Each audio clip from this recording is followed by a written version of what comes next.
amigos, uma boa noite para você que está aí me recebendo em sua casa, em seu espaço. Deus abençoe o nosso momento agora. Estamos chegando para compartilhar mais um pouquinho da Palavra de Deus hoje, seguindo no caminho de Efésios, no capítulo 5 ainda, versículo 21 em diante. E eu convido você a um momento de oração agora.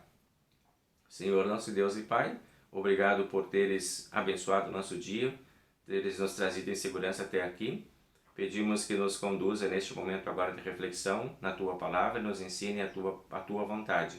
Concede-nos essa graça, por amor de Jesus, o nosso Salvador. Amém. Muito bem, meus amigos, compartilhando a palavra que pode trazer oportunidade de desenvolvimento, das virtudes que Deus espera de nós, como falamos na semana passada. Bondade, honestidade e verdade parece ser a grande carência no mundo, e também das relações humanas. E hoje nós vamos entrar num específico caminho de relações humanas. Então vamos vincular aquela mensagem da semana passada, em que se destacou bondade, honestidade e verdade como fruto da luz de Deus na nossa vida, agora para esse texto, para iluminar esse texto para nós. Então é um texto um pouco polêmico, porque houve muita distorção em relação a ele. A gente vai conversar um pouquinho sobre isso, mas vamos lá, primeira leitura do texto. Capítulo 5, versículo 21 de Efésios. Uma palavra específica para esposas e maridos. Sejam obedientes uns aos outros pelo respeito que têm por Cristo. Esposa, obedeça ao seu marido como você obedece ao Senhor, pois o marido tem autoridade sobre a esposa, assim como Cristo tem autoridade sobre a igreja. E o próprio Cristo é o Salvador da igreja, que é o seu corpo. Portanto, assim como a igreja é obediente a Cristo, assim também a esposa deve obedecer em tudo ao seu marido. Marido, ame a sua esposa assim como Cristo amou a igreja e deu a sua vida por ela. Ele fez isso para dedicar a igreja a Deus, lavando-a com água e purificando-a com a sua palavra. E fez isso para também poder trazer para perto de si a igreja em toda a sua beleza, pureza e perfeição, sem manchas ou rugas ou qualquer outro defeito. O homem deve amar a sua esposa assim como ama o seu próprio corpo. O homem que ama a sua esposa ama a si mesmo, porque ninguém odeia o seu próprio corpo. Pelo contrário, cada um alimenta e cuida do seu corpo, como Cristo faz com a igreja, pois nós somos membros do corpo de Cristo. Como dizem as Escrituras Sagradas, é por isso que o homem deixa o seu pai e sua mãe para se unir à sua esposa, e os dois se tornam uma só pessoa. Há uma verdade imensa revelada nessa passagem das Escrituras, e eu entendo que ela está falando a respeito de Cristo e da igreja. Mas também está falando a respeito de vocês. Cada marido deve amar a sua esposa como ama a si mesmo, e cada esposa deve respeitar o seu marido.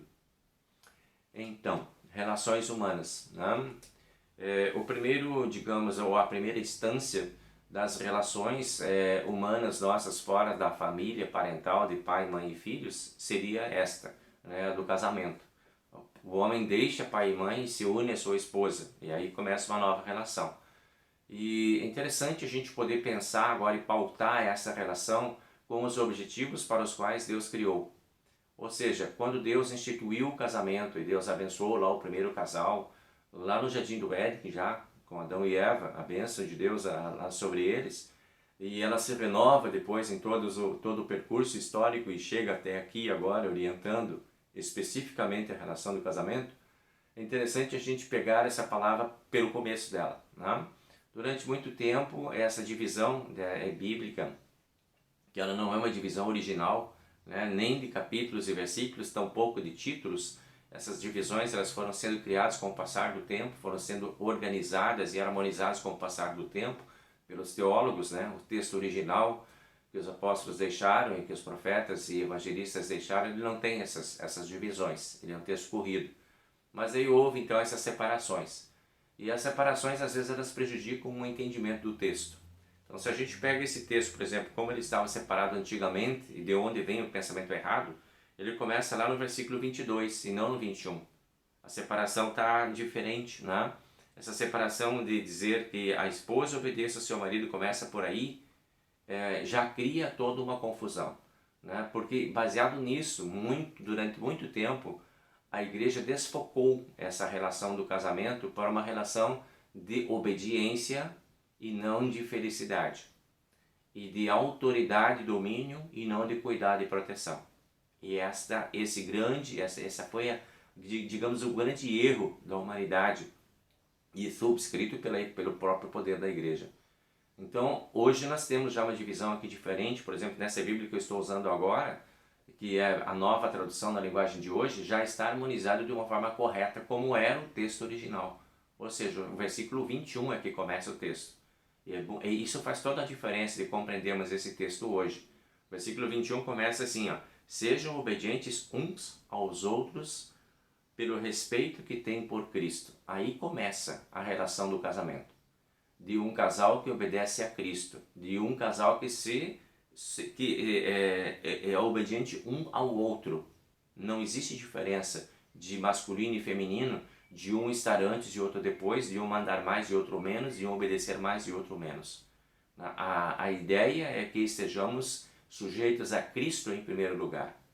E aí, a partir dessa sujeição a Cristo, nos colocando debaixo do olhar de Cristo, vamos entrar para a nova relação.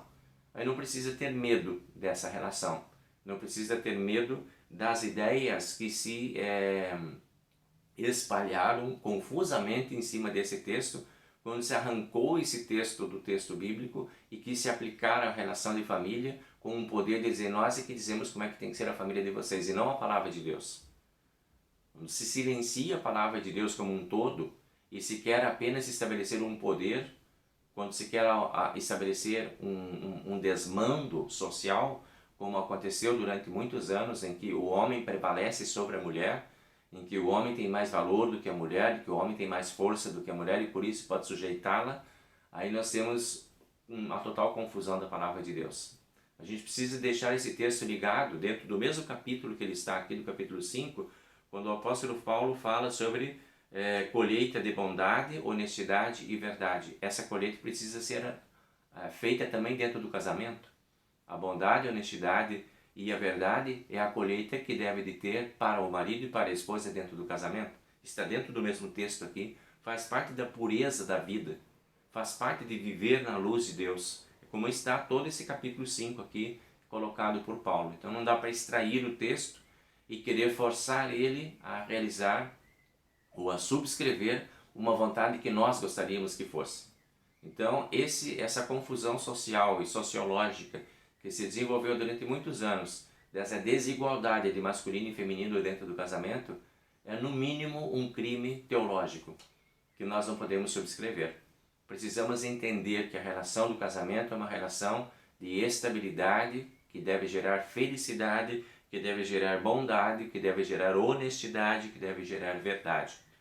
Se dentro do casamento, nessa relação, essas coisas estão preservadas e as pessoas estão felizes, as que estão envolvidas nessa relação estão felizes, aí o papel do casamento está sendo cumprido. No momento em que gerar insegurança, infelicidade, perseguição, desrespeito, humilhação, já perdeu-se o propósito do casamento.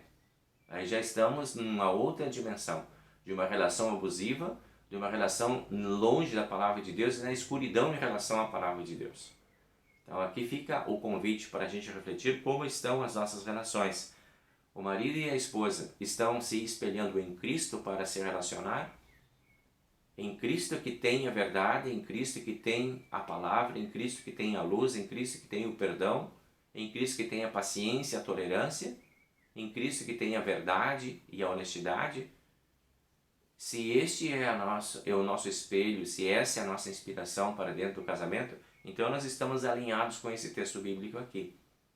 E importante isso que a gente tem aqui, deve ser uns aos outros, como ele diz aqui. Paulo é muito claro nessa abordagem, a palavra de Deus é muito clara nessa abordagem. Se por um lado a esposa está sendo convidada a ter uma posição de respeito em seu marido, diante do seu marido, também o marido está tendo um convite a se posicionar diante da sua esposa como Cristo se posiciona diante da sua igreja, com amor e respeito e desejo de salvá-la. E Cristo é muito diferente desta igreja, como o marido é muito diferente da esposa. Então a ideia de fazer com que a esposa seja igual a mim, ou que o marido seja igual a mim, está de novo fora do projeto, está de novo fora desse alinhamento aqui. A palavra de Deus ela nos esclarece muito, ela nos coloca muito as possibilidades de vivermos e buscarmos a nossa identidade com Deus e encontrarmos significado no nosso caminhar. Então, vai lá e olha o teu casamento, olha a tua relação familiar, olha a tua relação conjugal à luz dessa palavra de Deus. E procura ter como clareza de que a sua vida com a sua esposa e com o seu marido está aí para gerar felicidade, alegria, tranquilidade e paz de espírito. Era isso que faltava para aquele homem antes de ter uma mulher, antes de Adão ter Eva, era isso que faltava a ele quando Deus trouxe a Eva para a relação. E ambos se completaram, se tornaram auxiliadores um do outro, parceiros um do outro, e aí a vida passou a ter um significado diferente. Então que Deus abençoe o seu casamento e o casamento de todos nós que estamos juntos, refletindo sobre essas verdades, e que possamos, à luz da palavra de Deus, pulverizar o nosso casamento e as nossas relações familiares com a palavra de Deus que ilumina nossos pensamentos, que orienta nossas escolhas e nossas decisões e nos permite encontrar junto a este Deus que é a fonte de luz, a nossa própria luz. Deus abençoe a tua vida, Deus abençoe a tua vida familiar aí. Seguimos então pedindo que o Senhor nos abençoe e nos guarde, que o Senhor faça resplandecer o seu rosto sobre nós e tenha misericórdia de nós. Que o Senhor sobre nós levante o seu rosto e nos dê a paz. Amém. Fiquem com Deus, uma boa semana para vocês. Nos vemos na próxima semana.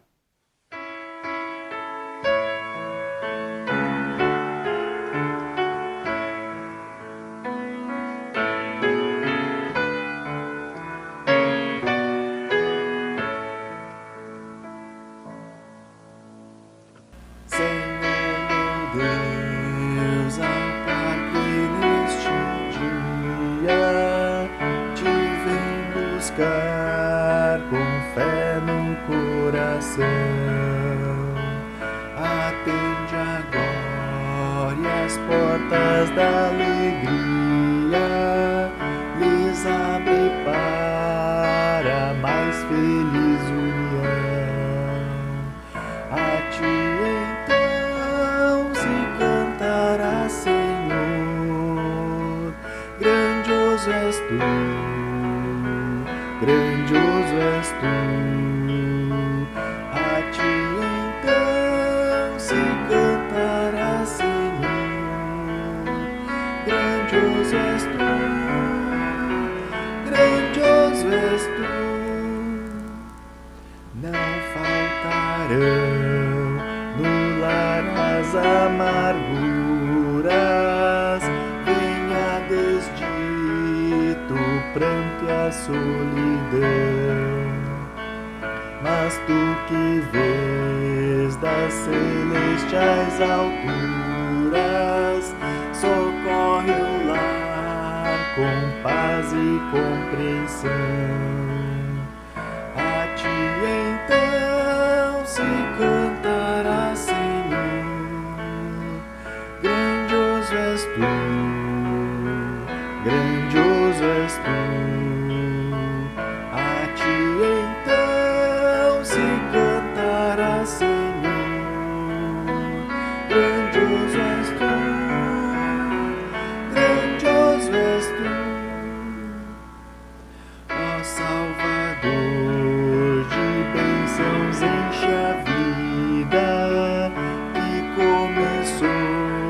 Perante o teu altar, que nela seja tua voz ouvida e o nome teu honrado sem cessar.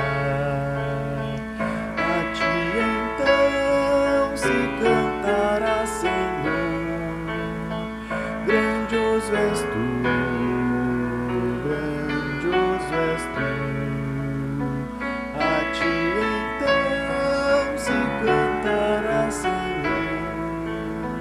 Grandioso és tu, grandioso és tu. E quando, ó Deus, o dia for chegado em que os fiéis no céu receberás, também o